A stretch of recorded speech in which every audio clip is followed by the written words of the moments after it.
It's Nostromo here, and today we're playing a new game called Dagon. This game by Polish game developers, based on a short story by Lovecraft, which is wow. And for those who don't know, I have like terrible phobia of dark water. Yep. So I'm like scared to death of creatures that may live on the great ocean, even like whales, or like just big creatures like white shark or octopus. So that should be like really fun experience for me to play this game. So let's go. First of all, I really like the logo. If that's logo, it's fantastically beautiful. Whoever made this, it's amazing. I want a tattoo like that. It's really great. I'm excited.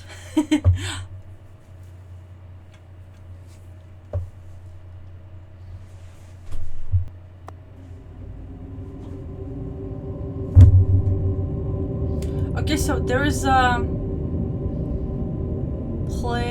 stay up to date. So is that these games are going to be released soon? Cthulhu's bedtime story. Oh, Dr. Emerson's Nocturnes and The Witches. Everything sounds really interesting. Okay, so start DLC optional. Okay, let's do that. I don't know if that's the right position for me to be on the screen here, but well, we'll see. Maybe. I hope I'm not gonna cover anything. Let's start. Dagon is the faithful interactive adaptation of Lovecraft's work, focused on story and atmosphere.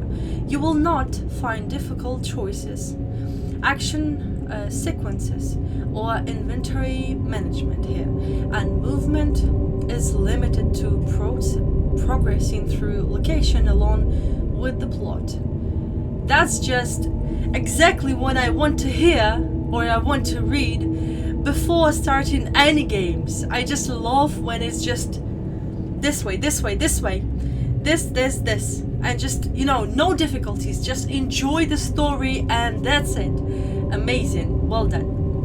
Okay, so let's start. And Lovecraft, I read a couple of his books and he's really interesting. So yeah. Well, I'm gonna say a couple words. Well, I think I said it already.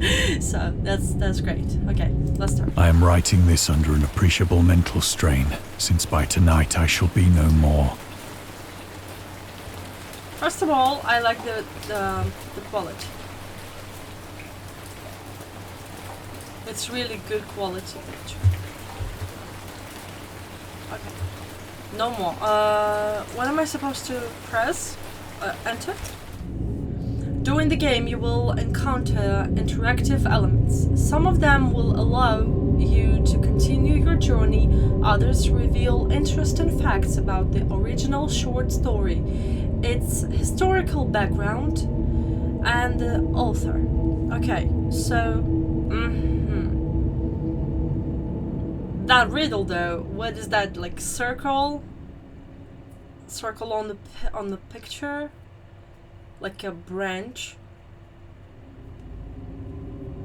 Question mark?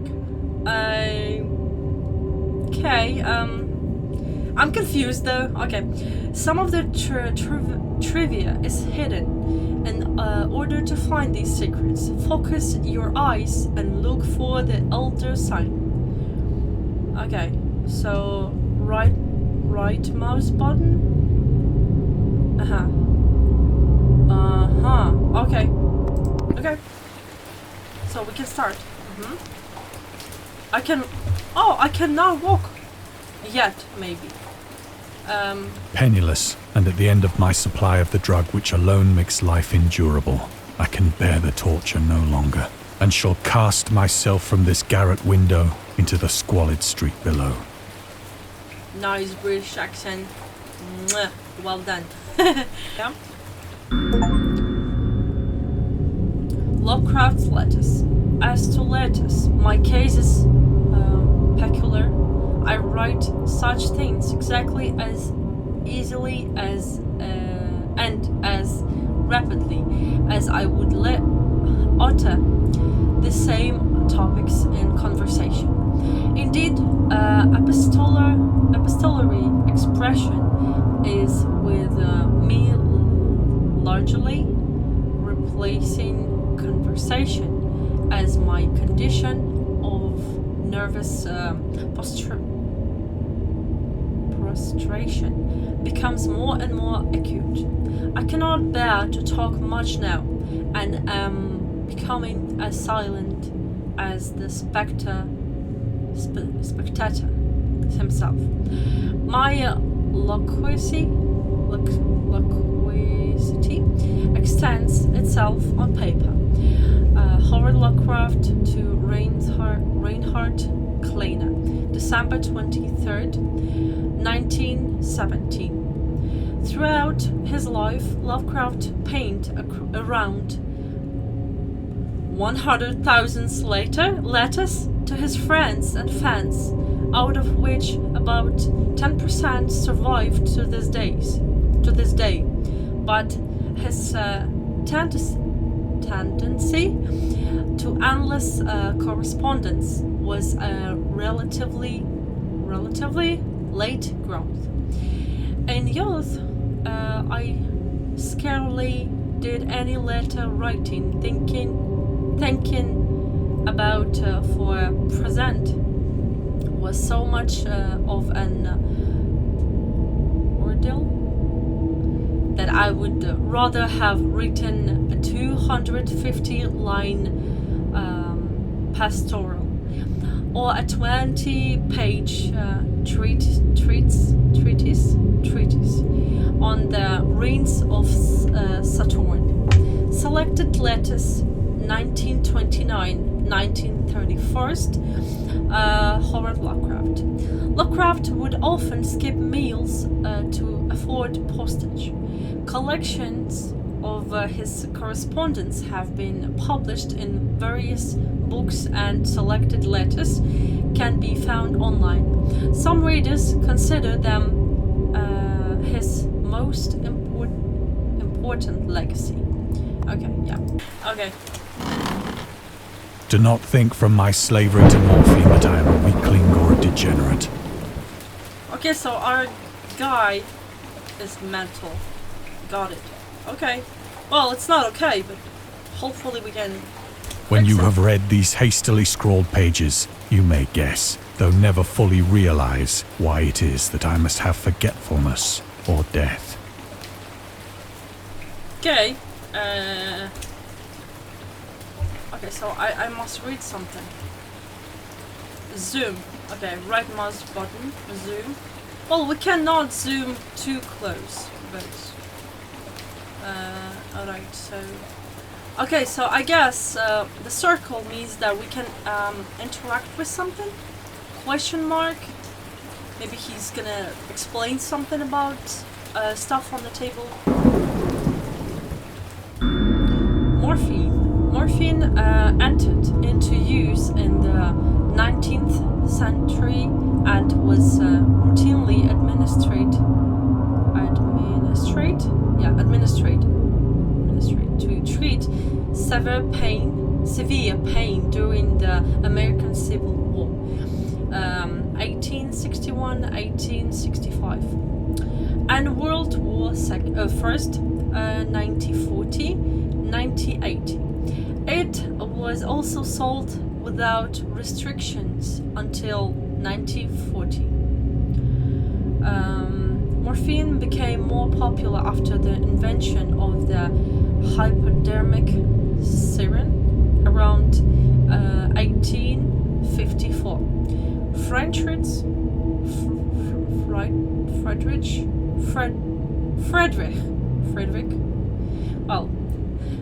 Saturn, who first insulated the substance, originally named it morphium, after Morpheus,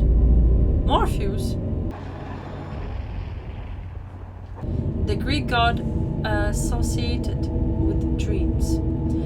At the time when Dagon was published, morphine abuse, known as a soldier disease, already posed a big problem in the United States. Okay. You can read. Yeah, I know. Yeah, I used to get morphine, but just a little bit, because I had my wisdom tooth, really terrible pain, but just a little bit, and when I removed it, I stopped using it. So, but I know that it's you can buy it without prescription, because it can be used as a drug. So I don't know, I never felt high after using it, so, but I felt like pain relief. So yeah, okay. I don't know why you need this information. I'm just saying it, that's fine. Writing down something. It was in one of the most open and least frequented parts of the broad Pacific that the packet of which I was supercargo fell a victim to the German sea raider. Okay. I can walk now, so it's just point and click. Yeah, guys, I should like zoom on everything. Because look. How? Lovecraft and the Great War. Dagon was written around a month after the United States entered World War I. Lovecraft was actively interested in its course. He composed many poems in which he gave encouragement to soldiers and commented on the events unfolding in Europe. He tried to enlist in the army, which he mentioned in one of the letters to Reinhard Kleiner. Some time ago, impressed by my entire uselessness in the world, I resolved to attempt enlistment despite my invalid condition. I argued that if I choose a regiment soon to depart for France, my sheer nervous force, which is not inconsiderable, might sustain me till a bullet of piece of shrapnel could more conclusively, effectively dispose of me. Letters to Reinhard Kleiner, Howard Lovecraft. But even though he passed the physical exam, his mother prevented him from going to the ball. She has threatened to go to any lengths, legal or otherwise, if I do not reveal all the ills which unfit me for the army. I am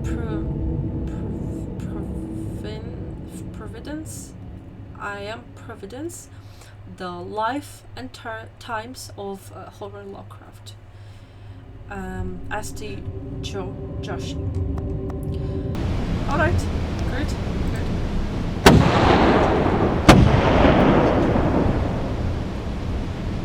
The Great War was then at its very beginning, and the ocean forces of the Hun had not completely sunk to their later degradation.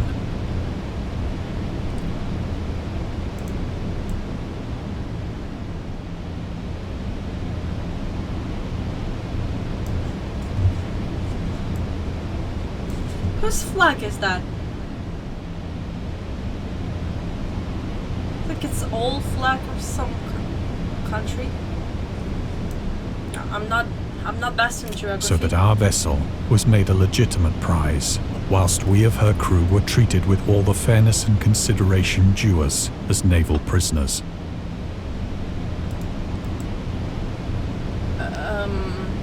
Hopefully I'm not skipping, like, his saying. Okay, the Huns. The Huns were Central Asian nomads who established a dominion in Europe and invaded the Roman Empire in the 5th century AD. They were known as brutal, deadly warriors and masters of quick raids who also developed powerful composite boats, lassos, and early siege weapons. During World War I, the British used the word Hun as a synonym for Germans in order to emphasize their brutality. However, the term originates when the German Emperor Wilhelm II gave a speech to his troops on 27th of July 1900 before they embarked to China. Should you encounter the enemy, he will be defeated. No quarter will be given. Prisoners will not be taken. Whoever falls into your hands is forfeited. Just as 1,000 years ago, the Huns, under their king Attila, made a name for themselves, one that even today makes them seem mighty in history and legend. May the name German be affirmed by you in such a way in China that no Chinese will ever again dare to look cross-eyed at a German. The refusal to take prisoners was a clear breach of the laws and customs of war adopted during the first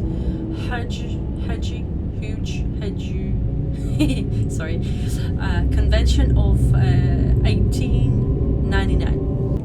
You can read the discovered trivia immediately, or go back to them later in the main menu. Turn off displaying trivia if you find that the feature distracts you from the story.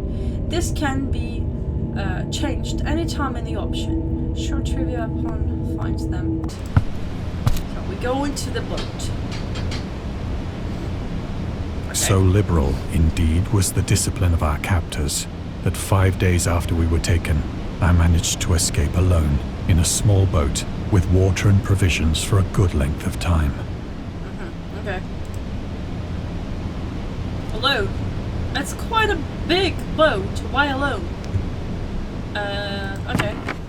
We got some supplies, water and food, lantern. When I finally found myself adrift and free, I had but little idea of my surroundings.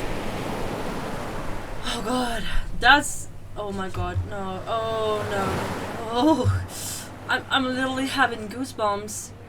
Even to look at open ocean. It's just so terrible. Oh my god.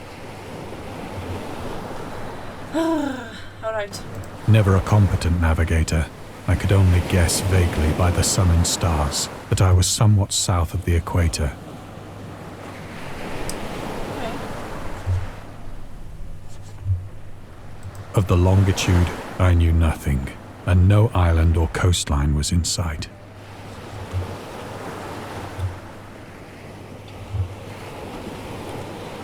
I'm really excited what's gonna happen next, because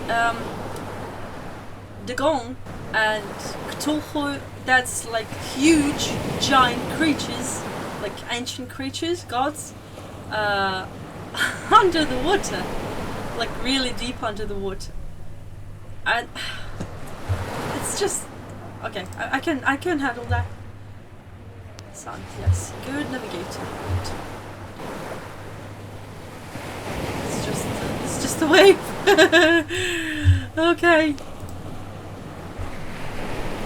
The weather kept fair, and for uncounted days I drifted aimlessly beneath the scorching sun, waiting either for some passing ship or to be cast on the shores of some habitable land. Good plan, guy. Good plan. Well, at least he's alive, so that's the main thing. I think if that's his stuff, like food, he can survive for some time. Let's keep going. Okay. What exactly I need to press? Yep, here we go. The Return to Short Stories. Dagon was written in July 1917 and first published in 1919 in the Vagrant, an amateur magazine focused on the supernatural. The story is the first of his stories that introduced an element from the Cthulhu mythos.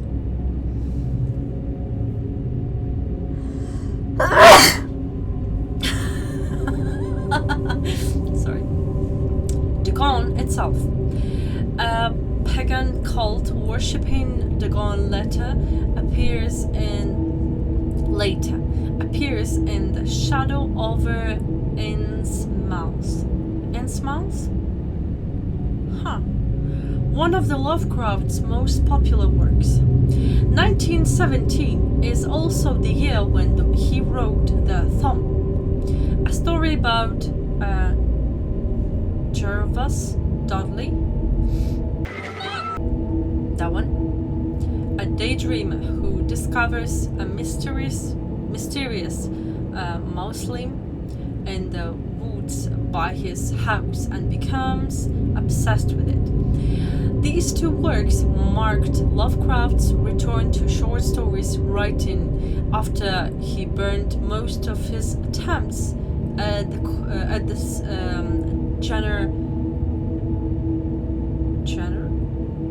9 years prior, and decided to concentrate on poetry.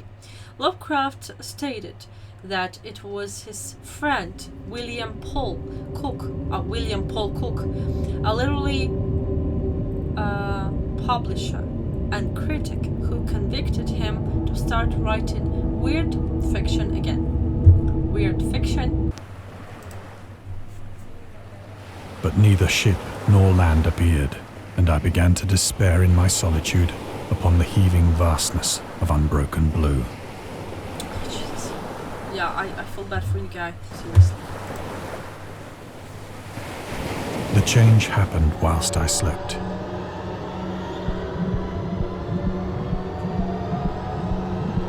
Its details I shall never know. For my slumber, though troubled and dream-infested, was continuous.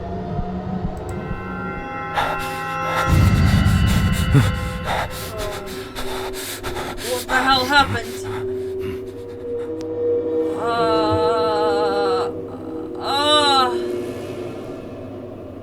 It's like not wood, it's like a swarm or something. That's so disgusting! It's my boat.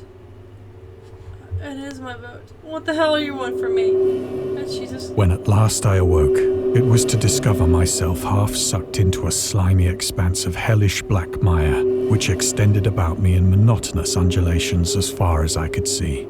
Jesus Christ. I need to fight with this, because it's a really terrible feeling. And in which my boat lay grounded some distance away. Nah, I see. Though one might well imagine that my first sensation would be of wonder at so prodigious and unexpected a transformation of scenery, I was in reality more horrified than astonished. Of course horrified. How you can be... Oh my god. How you cannot be. For there was in the air, and in the rotting soil, a sinister quality which chilled me to the very core. The region was putrid with the carcasses of decaying fish, and of other, less describable things which I saw protruding from the nasty mud of the unending plain. That's just crazy. Disgusting. Ah! Oh, there's more. Oh god. No. Oh my god. Okay. Perhaps I should not hope to convey in mere words the unutterable hideousness that can dwell in absolute silence and barren immensity. Oh my god. There was nothing within hearing and nothing in sight save a vast reach of black slime. Yet the very completeness of the stillness and the homogeneity of the landscape oppressed me with a nauseating fear. Well, I think it's just octopus, so it's, well, they quite huge. Let's be honest. What the hell is that? It doesn't look like octopus. Like a huge tentacles crab. I don't know, half crab. So, well, at least he's not an ocean. How he end up here? Okay. The sun was blazing down from a sky which seemed to me almost black in its cloudless cruelty, as though reflecting the inky marsh beneath my feet. Okay, so here it is. The origins of Dagon. Dagon seems to be inspired by Fish Hat, a short novel by Irvin C. Cobb about unnatural affinities between a hybrid idiot and the strange fish of an isolated lake, supernatural horror in literature, Howard Lovecraft, and Lovecraft's dream about a strange island emerging from the ocean and him crawling in the ooze that covered in its surface. I dreamed that whole hideous crawl and can yet feel the ooze sucking me down.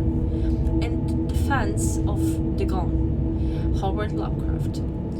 Lovecraft's interest in the topic stemmed from his aversion to fish and sea smells. In his own words, I have hated fish and feared the sea and everything connected with it since I was 2 years old. But I cannot recall what earlier experience gave me such a profound and lasting aversion to the sea and seafood. The Dweller in Darkness, Lovecraft, 1927, Donald Wendray. Okay, let's go.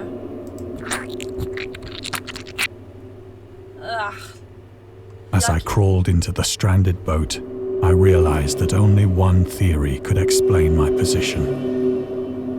And what is that? Oh, these guys are creatures really nasty as well. Like, not from this side, but from the other side. When they have those... Oh, God. Like, what the hell is that? That is something moving. Huge.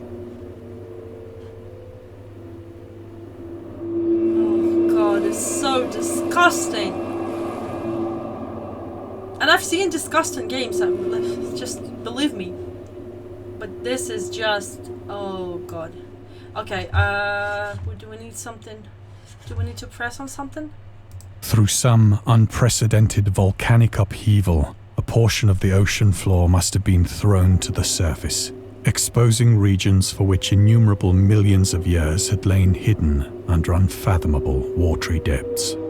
Jesus. Whoa. So great was the extent of the new land which had risen beneath me that I could not detect the faintest noise of the surging ocean, straining my ears as I might. Nor were there any seafowl to prey upon the dead things.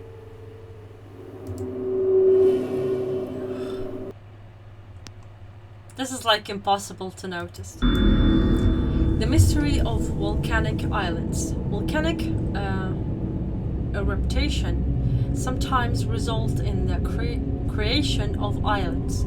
Most of them are transient and erode after some time, but some prove permanent.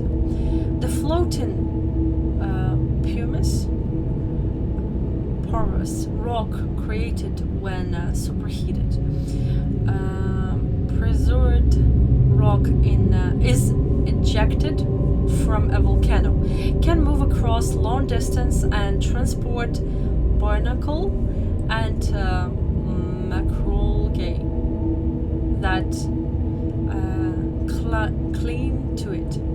In 2001, rafts of pumice created during the acute eruption of a volcano near Tonga, Polynesia, eventually reached Australia. Back. Okay. Fishy! Hi! Hi, fishy! For several hours I sat thinking or brooding in the boat, which lay upon its side and afforded a slight shade as the sun moved across the heavens. Oh, it's my boat. I was like, what the hell is that by me standing? Okay, it's my boat. Got it. Right. Okay. As the day progressed, the ground lost some of its stickiness and seemed likely to dry sufficiently for traveling purposes in a short time. But still, what the hell is that moving? Huge. That night I slept but little, and the next day I made for myself a pack containing food and water, preparatory to an overland journey in search of the vanished sea and possible rescue. Ah.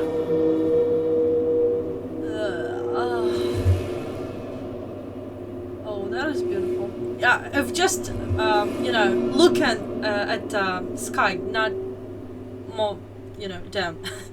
That is beautiful, but oh god. I think we need to just take something that we can take, like some supplies, and just go, right? Can I? Yeah. Can I press on something else? Because I don't want to miss anything. Because it's really interesting. On the third morning, I found the soil dry enough to walk upon with ease. The odor of the fish was maddening, but I was too much concerned with graver things to mind so slight an evil, and set out boldly for an unknown goal.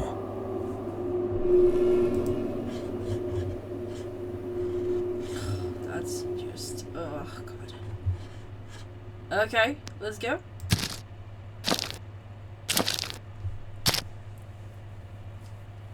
All day I forged steadily westward, guided by a faraway hummock which rose higher than any other elevation on the rolling desert. Okay, so this is definitely not something that can be discovered right now, or was discovered at all. What the hell is that? Crazy stuff. Okay. So, should I touch something? Yeah, okay.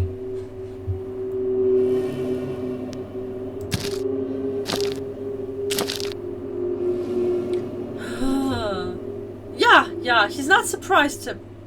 he's not surprised. Oh, this is a whale. Oh. I mean, I would be scared to death if I meet him. In the ocean, like swimming and just this guy. But, I know that they're nice. They're not, like, predators? Yeah.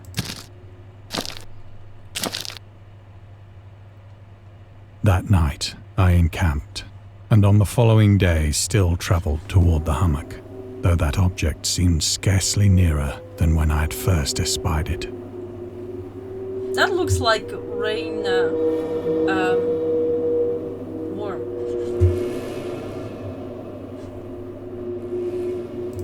Yeah, but huge one, yeah. How can I...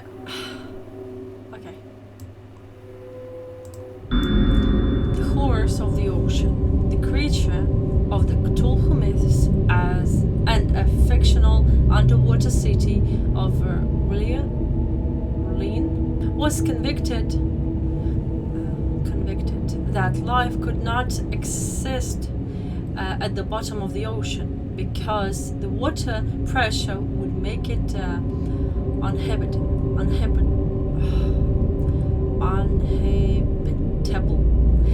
Today we know that the darkest depths of the ocean are home to many peculiar organisms. The deepest dwelling fish we have discovered so far, the Mariana snailfish, can live about 8,000 meters, more than 26,000 feet below the ocean surface, in never-ending darkness and at hellishly crushing pressure, hundreds of times stronger than those found at sea level. Upon glancing at the modern photos of deep-sea creatures such as the anglerfish and fangtooth or the viperfish and other truly Lovecraftian characteristics, it's hard not to find some irony in this.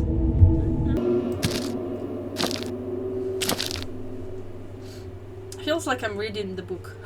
Seriously. The way he's By the fourth evening, I attained the base of the mound, which turned out to be much higher than it had appeared from a distance. It is higher, yeah. I see something shining. Is it? And this mound was moving. Do you remember that? An intervening valley setting it out in sharper relief from the general surface. Too weary to ascend, I slept in the shadow of the hill. I know not why my dreams were so wild that night. But ere the waning and fantastically gibbous moon had risen far above the eastern plain, I was awake in a cold perspiration, determined to sleep no more. Just really beautiful night. Such visions as I had experienced were too much for me to endure again. What was that? And in the glow of the moon I saw how unwise I had been to travel by day. Without the glare of the parching sun, my journey would have cost me less energy. Indeed, I now felt quite able to perform the ascent which had deterred me at sunset. Picking up my pack, I started for the crest of the eminence.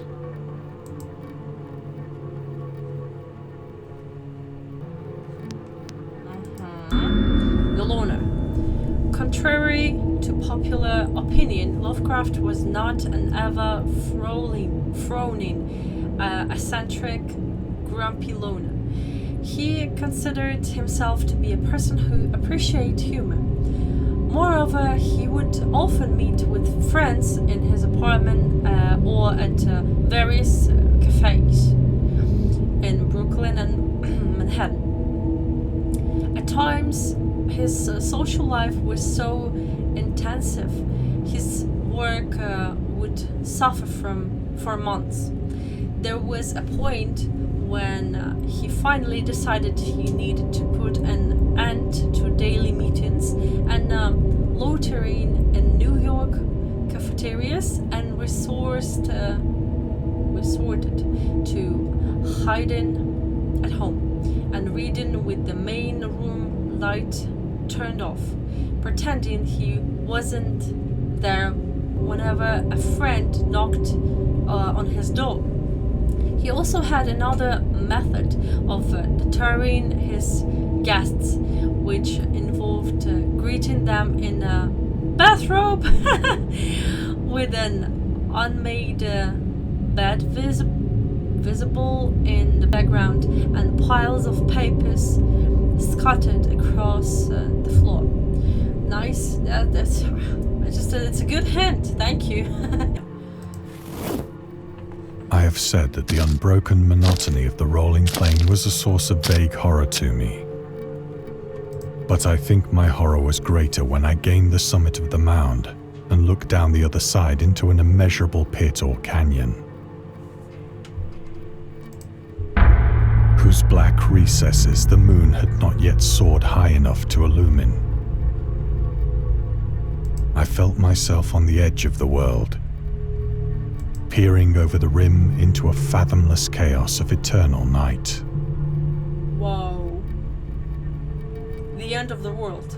Through my terror ran curious reminiscences of Paradise Lost, and of Satan's hideous climb through the unfashioned realms of darkness. As the moon climbed higher in the sky, I began to see that the slopes of the valley were not quite so perpendicular as I had imagined.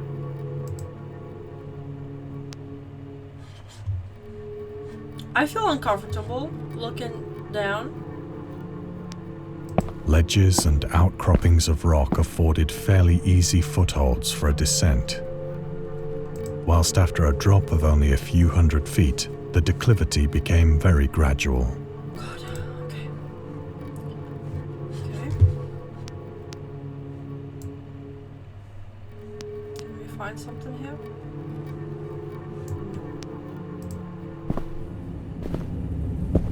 Well, at least there are some rocks to... Urged on by an impulse which I cannot definitely analyze, I scrambled with difficulty down the rocks and stood on the gentler slope beneath.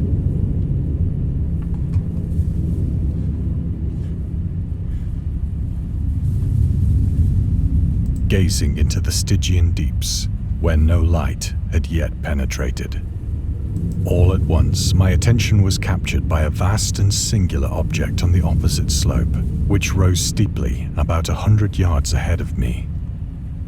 An object that gleamed whitely in the newly bestowed rays of the ascending moon.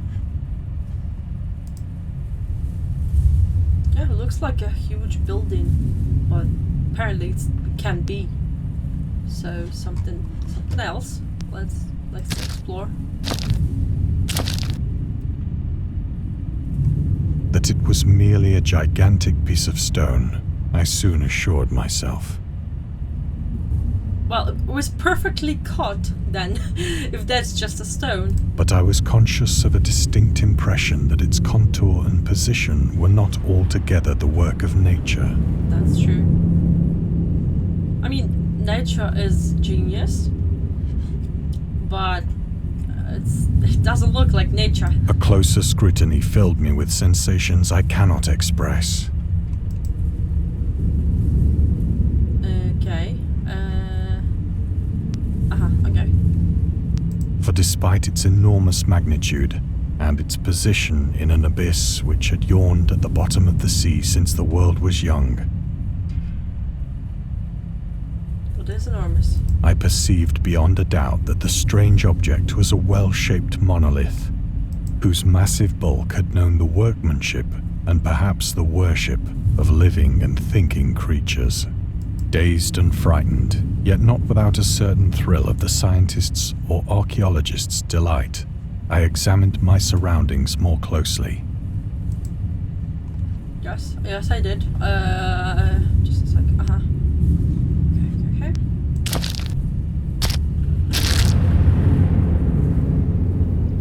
The moon, now near the zenith, shone weirdly and vividly above the towering steeps that hemmed in the chasm. There's a picture on it. Like waves and some creatures. Oh,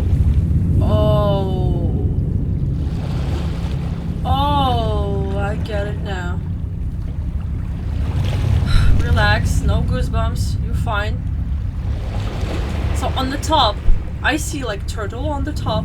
So it may means that on the top, up above, waves, creatures that we know, really like big creatures like sharks and stuff, and underneath it, something else, something really creepy and huge. And revealed the fact that a far-flung body of water flowed at the bottom, winding out of sight in both directions and almost lapping my feet as I stood on the slope. This is not slimy. Okay. Across the chasm, the wavelets washed the base of the Cyclopean monolith, on whose surface I could now trace both inscriptions and crude sculptures. Yep.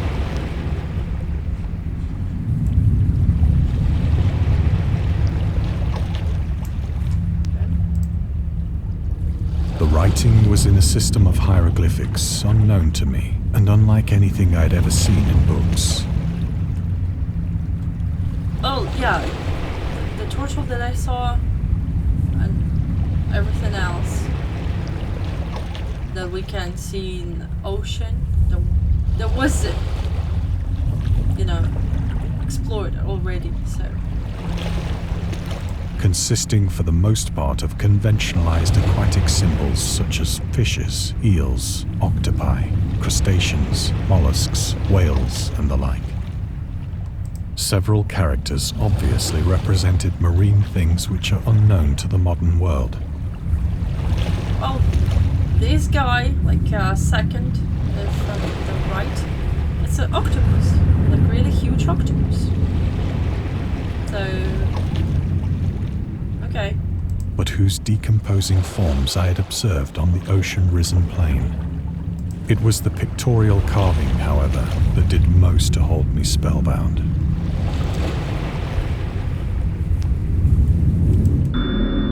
Storytelling methods. Dagon contains many themes and storytelling methods that Lovecraft developed in his later works, such as telling the story through carvings at the Mountains of Madness, the Nameless City. I think I read the Nameless City. Okay, whatever. Journals and characters' notes. The Shadow Out of Time, The Hunter of the Dog. Islands emerging from the ocean, The Call of Cthulhu, or fictional beings and deities based on real events and mythologies. Migo in Whisper in the Darkness. It's also considered the origin of the popular Cthulhu mythos. Some of Lovecraft's other stories also conclude in a manner similar to Dagon, but let's skip the details in order not to spoil the ending. Okay. Huh? Yeah, there is something beneath. Okay. Plainly visible across the intervening water on account of their enormous size were an array of bas-reliefs whose subjects would have excited the envy of a doré. I think that these things were supposed to depict men, at least a certain sort of men.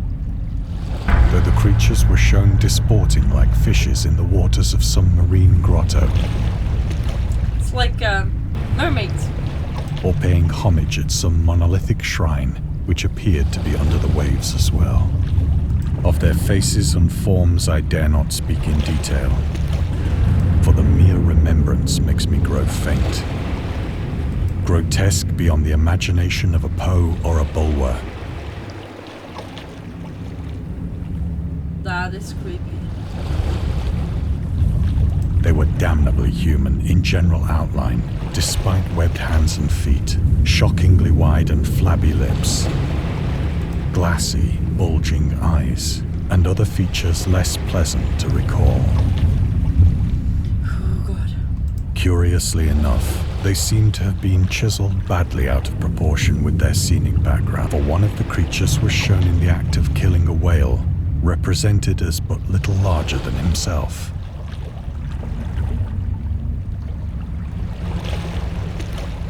Yeah. I remarked, as I say, their grotesqueness and strange size, but in a moment decided that they were merely the imaginary gods of some primitive fishing or seafaring tribe. Yep.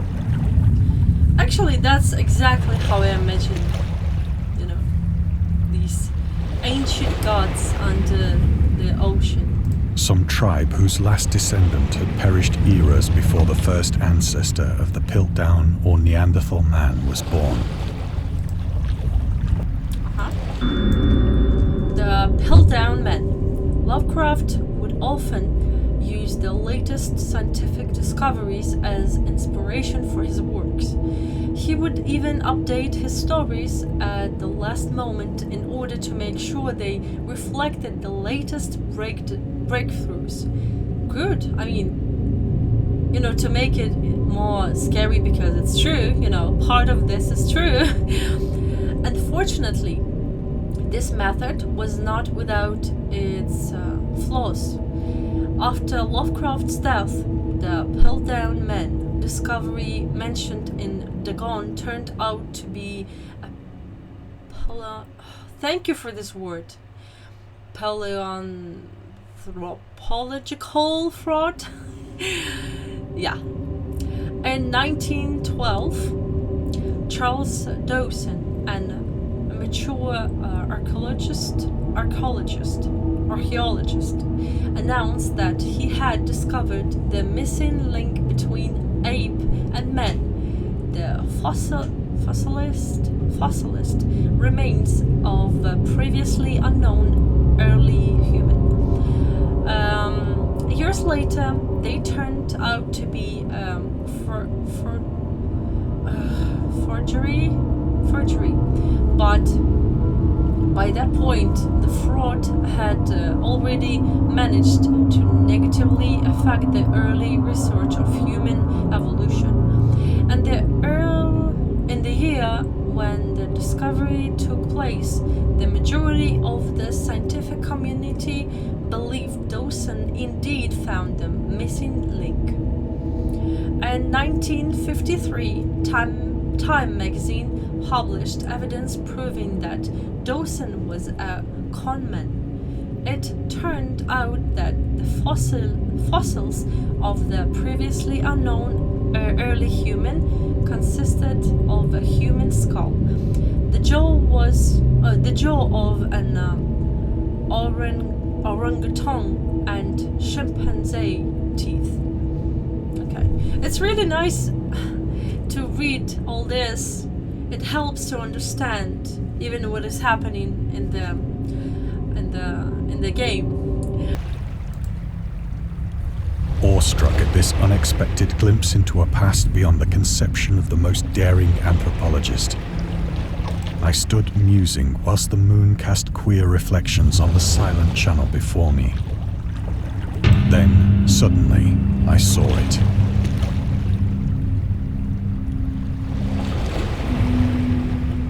Run! Run! With only a slight churning to mark its rise to the surface, the thing slid into view above the dark waters.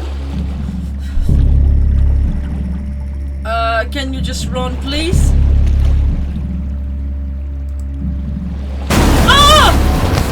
Fiend-like and loathsome, it darted like a stupendous monster of nightmares to the mind.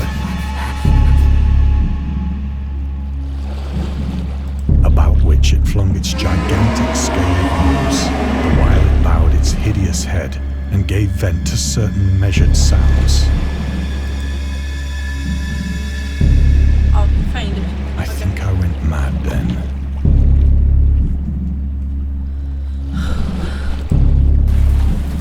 Of my frantic ascent of the slope and cliff, and of my delirious journey back to the stranded boat, I remember little.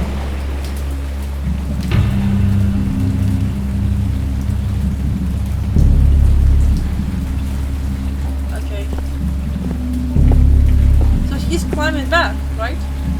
Back up. I believe I sang a great deal and laughed oddly when I was unable to sing. Yeah, he definitely is mad. Well, at least he was moving, going. not towards that creature. That's good. I have indistinct recollections of a great storm sometime after I reached the boat. Yeah, and all creatures are dead. Not moving.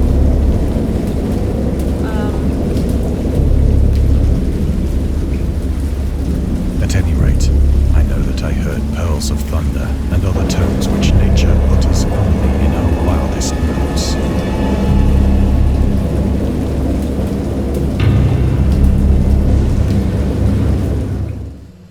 Whoa.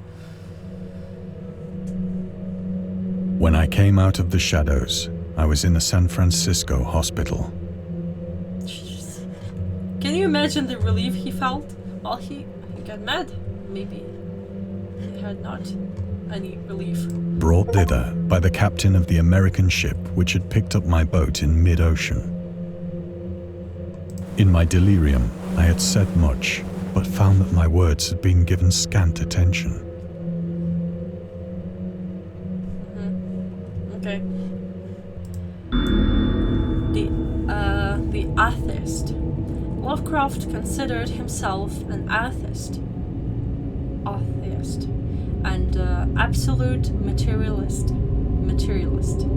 which he attributed partly to his early childhood interest in astronomy and science in general. In his own words, I am indeed an absolutely materialist so far as actual belief goes, with not a shred of credence in any form of supernaturalism, religion, spiritualism, transcendentalism, metaphysics, or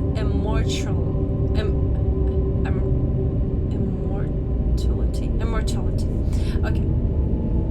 All I say is that I think it's damned unlikely that anything like a central comic will, a spirit world, or an eternal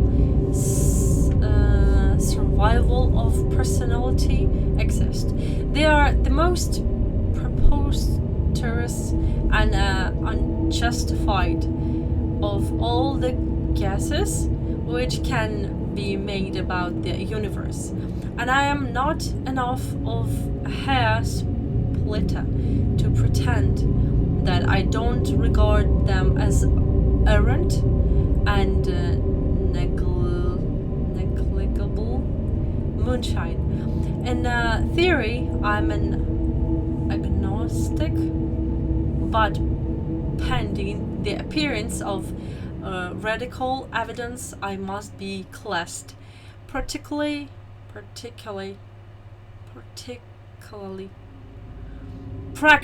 oh god, and provisionally an atheist. Sources against religion: the atheist writings of Howard Lovecraft.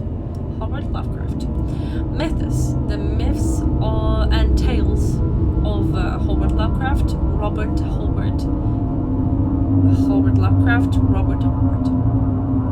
Oh, okay. That's the name of the book, and here's authors. Okay. In Defense of Dagon. In 1921, Lovecraft released a series of 3 essays. The defense reopens, the defense remains open, and Final Words. Later published as a collection titled In Defense of Dagon, in which he rebuked a series of criticisms directed at his works. Some notable quotes: I paint that I dream. and will let the public settle the rest amongst themselves. Mr. Monday asks the raison d'etre of Dagon. I will give it purely and simply to reproduce a mood. Its object is the simplest in all art: portrayal. The physical horrors of war, no matter how extreme and unprecedented, hardly have a bearing on the entirely different realm of supernatural terror. Ghosts are still ghosts. The mind can get more thrills from unrealities,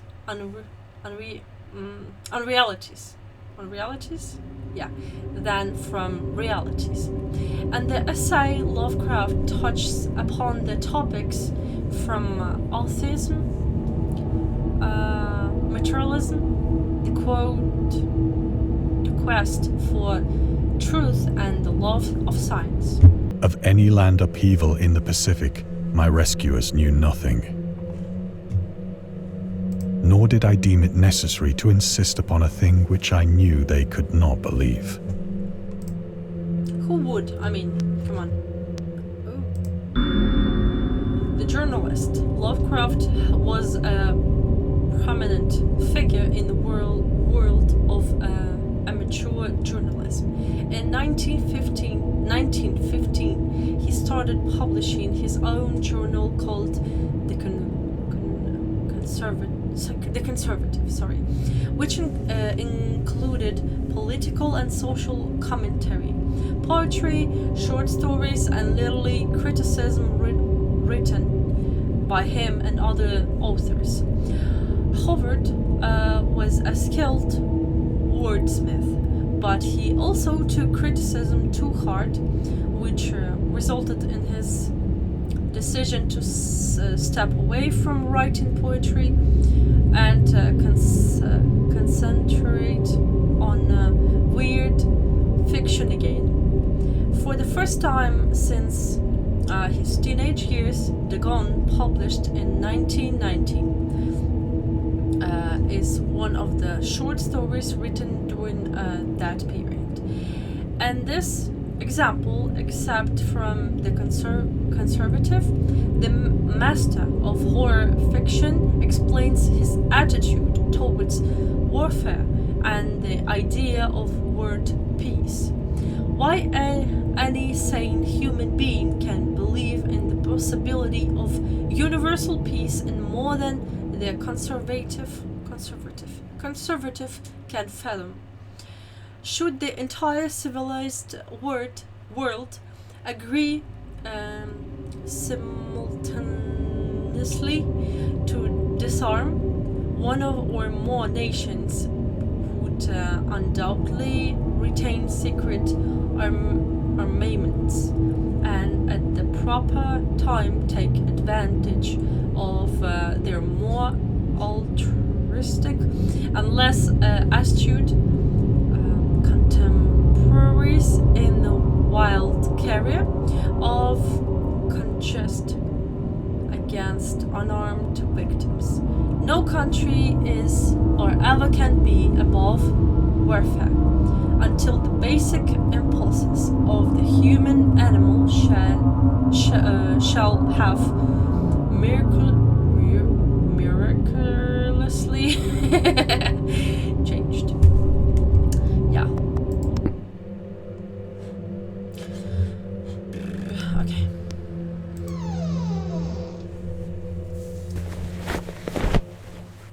Once I sought out a celebrated ethnologist and amused him with peculiar questions regarding the ancient Philistine legend of Dagon, the fish god.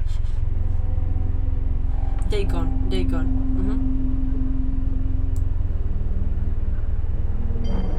Fish god.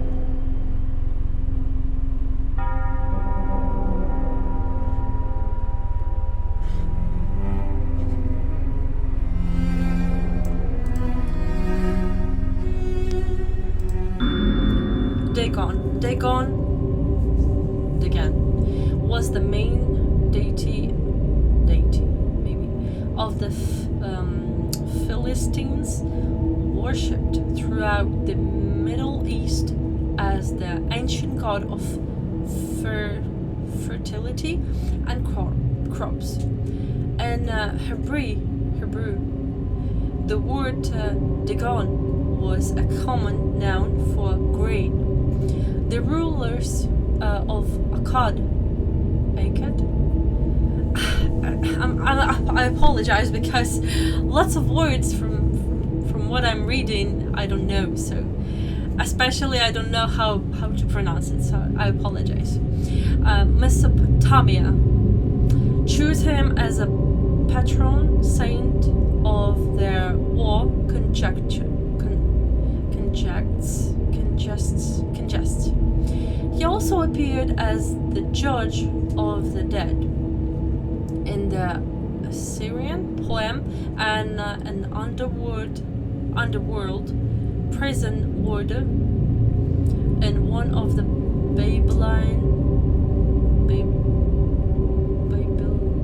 Babylonian texts. He is often mistakenly taken for a fish god due to the wrong interpretation of his name. As in Hebrew, the word dag means fish.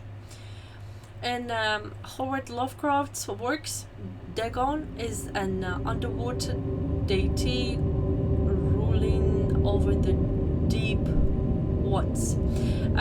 Humanoid race with fish traits that resides in the oceans. He is worshipped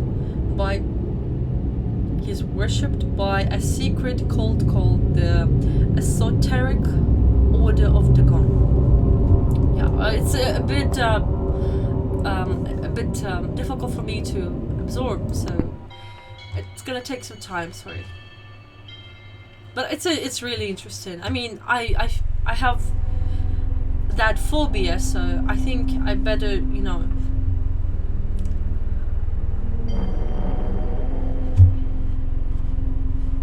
read about this a little bit at least.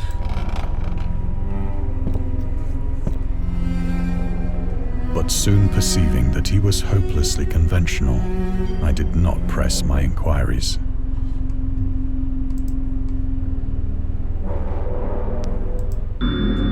August Derleth, the Cthulhu myths. August Derleth was an American writer and an anthologist. He also befriended Lovecraft and published many of his works through his company, Arkham House. Like Arkham Asylum? Arkham House? Okay. Although they greatly contributed to the popularization of the author's works after his death. He is surrounded by numerous controversies. One of his most questionable decisions involved introducing the good versus evil doctrine.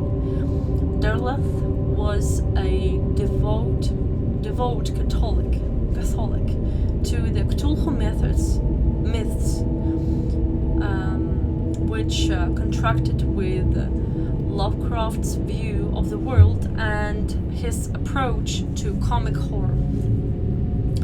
As a result, the author's works are often misunderstood and misrepresented in today's culture. It is also worth noting that Lovecraft was never really interested in creating a mythology, and the term Cthulhu mythos was coined by Derleth after the author left the mortal plane. So, okay. I don't think that's fair to the author. I think he had enough time to present what he did and just to explain what he meant before he died, so I don't know. So here is not just this Necronomicon book, and here another note. Yeah, the marketer. Lovecraft's attempts to find a job in 1925 were influenced by advice received from friends. Among others, he started freelancing for a marketing magazine, where he would write announcements and commercials. Feel free to judge his copywriting skills for yourself. From an ad for Curtis Woodwork. Curtis Woodwork embraces both the usual structural units and the cleverest contrivance of built-in or permanent furniture, such as bookcases, dressers, buffets, and cupboards. Every model is conceived and created with the purest art, rapist, scholarship, and mellowest craftsmanship, which energetic enterprise can command, and made to conform rigidly to the architecture of each particular type of home. The cost, considering the quality, is amazingly low. Considering the quality, okay, right, is amazingly low, and the trademark on the individual prices prevents any substitution by careless contractors. Source: Lovecraft Studies, Volume 7, Number 1, Howard Lovecraft, and S.T. Joshi. Okay. He's really good. He was really good. He was really good in this. I mean, I would use services of this person. So it worked. I mean, it was perfect ad. Nice to hear. Nice to know, especially. Because, you know, it's quite fair to think that someone else who we never see before lives under the sea. In the sea, under the sea, you know. Because it's quite huge, and I don't remember the percent of ocean that was discovered, you know. So it's really tiny percent. I think it was 5% of the whole ocean, and 95% still not discovered. So everything can be happening, you know, there, because it's really, really deep. It can be. So, all right. Who is this? Something, nothing. I really don't want to miss anything. Time. A scientist. These days, the word scientist is a widely accepted term, but at the time Dagon was published, it was subject to a wide debate. After the author used it in the story, critics pointed out that man of science was a more appropriate term to employ. He admitted in the defense of Dagon that if Dagon were to be reprinted, he would indeed use the phrase they suggested. Scientist was coined as an analog to artist, to be used when referring to those studying different branches of science. Yet, in the 19th and early 20th century, scientific researchers in Great Britain and the United States were of the opinion that men of science, resembling the term men of letters, was the only proper choice. Among other things, it was gender specific, indicating that science was an endeavor to be pursued by only one sex. The term scientist became more accepted only after World War II, and men of science started fading into obscurity as an old-fashioned synonym. Yes. Okay, let's go.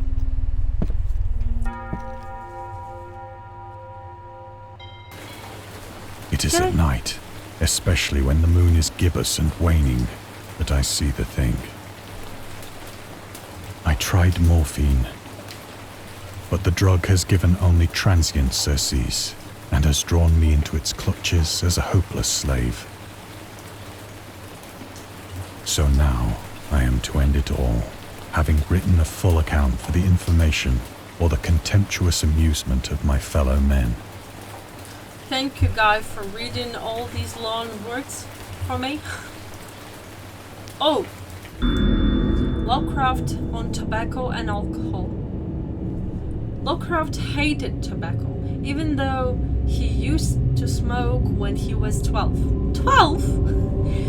In order to look and feel like an adult. In his correspondence with friend Reinhard Kleiner, he claims that he quit as soon as he started wearing long pants. Okay.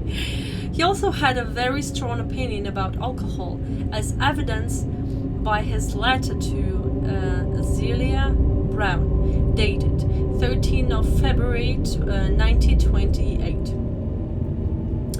As for the matter of drinking, I have never tasted intoxicating liquor. Never intend to. Having a strong aesthetic disgust to anything which blunts or coarsened the delicate nature, equipoise of the exalted human intellect, imagination. Drinking excited my personal repugnance.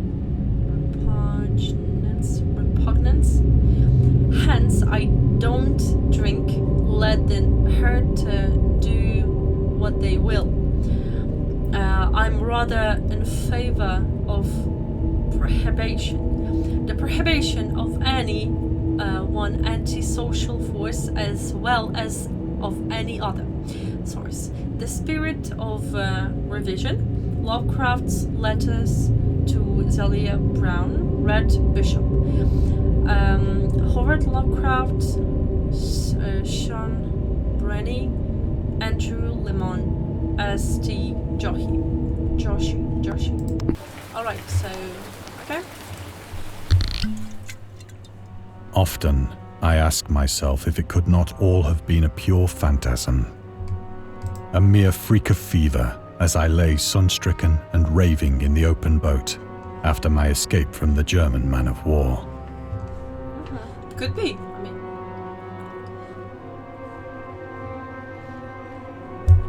This I ask myself, but ever does there come before me a hideously vivid vision in reply. I cannot think of the deep sea without shuddering at the nameless things that may at this very moment be crawling and floundering on its slimy bed. Don't do that to me, please.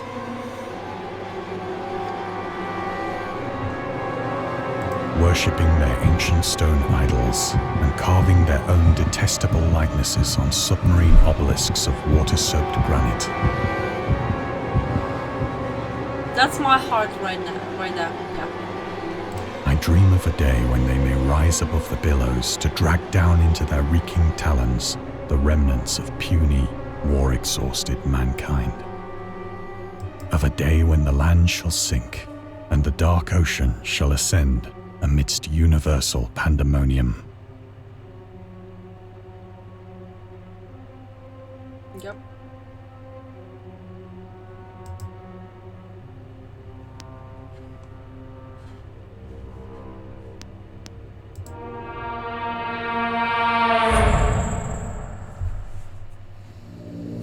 The end is near. What the hell is that? What is happening? Where are we? I think it's his imagination, his fears. I'm pressing. I hear a noise at the door, as of some immense slippery body lumbering against it.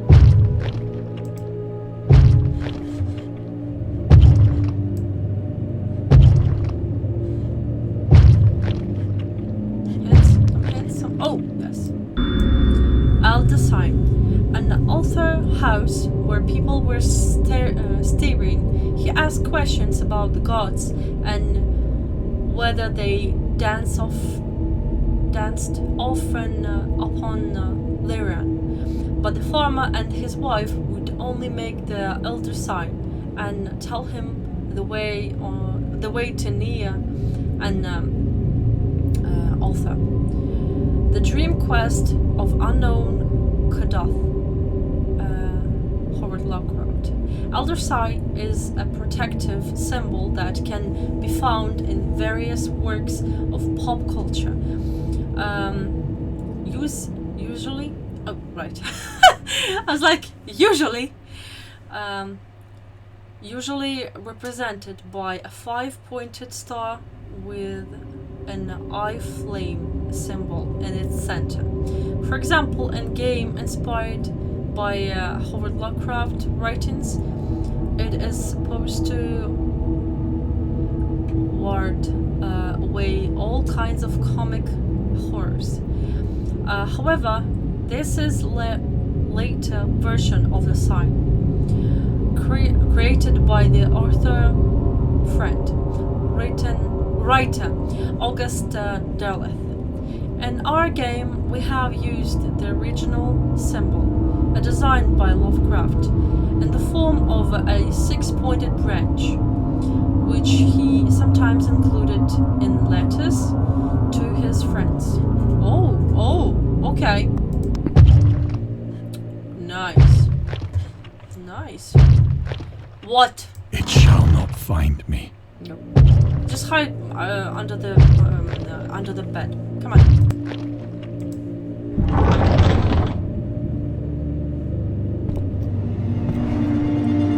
God, that hand!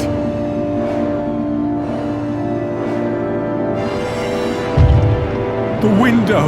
The window! The window! The window! The window! Window! Window!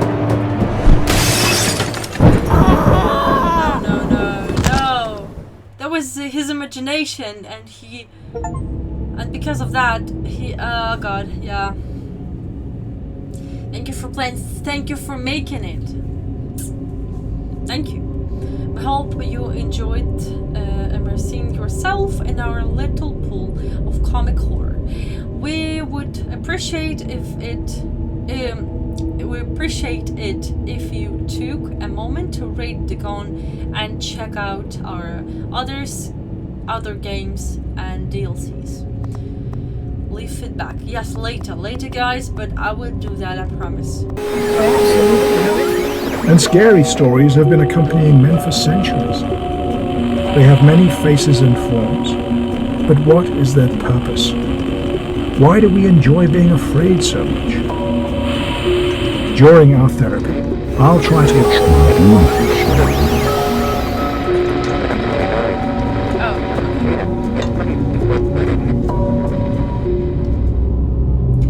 I like that kind of game, so are you interested? I am interested. Yes. All trivia. Check this out.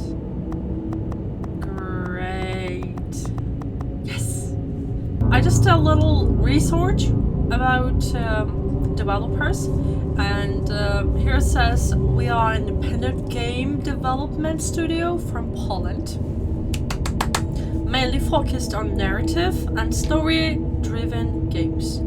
And I just checked like a few games. They made it like a little few games, but really good quality games. For me, it's really nice. And also just opened that bundle of games, and it says all profits will be donated to help the victims of war in Ukraine. Guys, can you be more amazing? These guys are really amazing. I'm impressed. I'm gonna definitely buy their games. I'm gonna support these guys. They're doing a really good job making games. Thank you, guys. I don't think that you're seeing me right now, that you're watching me, but I'm really grateful. Thank you. So, well, it was more of storytelling, which is good. I mean, I like this kind of games. I like this genre. Also, I really appreciate the developers, really. So again, guys, thank you. Thank you very much. So pretty much it. If you enjoyed that as well, subscribe on my YouTube channel, leave a like, subscribe on my Instagram profiles as well. See you guys in the next videos. Love you. Bye.